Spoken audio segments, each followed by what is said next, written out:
原來中三係自覺最唔幸福嘅級別。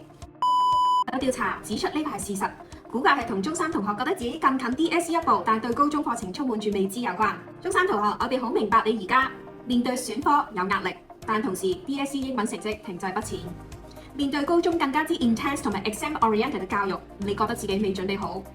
而更加重要嘅係，自認平時底子唔錯嘅你，頻繁喺英文考試中失手，而未知道其中嘅原因。事實上，中三就係一個非常之重要嘅分水嶺。如果去到中四嘅考試，你因為唔充足嘅準備而失手，將會大大影響你對自己英文科嘅信心同埋後續發展，一輸再輸。各位家長同同學唔需要擔心，嚟緊針對中三嘅同學，將會傾囊同大家分享適應高中 DSE 嘅秘訣，同埋高中 DSE 5星星嘅關鍵思維，能夠令各位中三同學升到高中一路贏落去，或者逆襲成為黑馬。所以如果你真心想為自己高中 DSE 3年嘅英文踏出關鍵第一步，搶佔先機，請即刻 click 以下呢條 link 報名，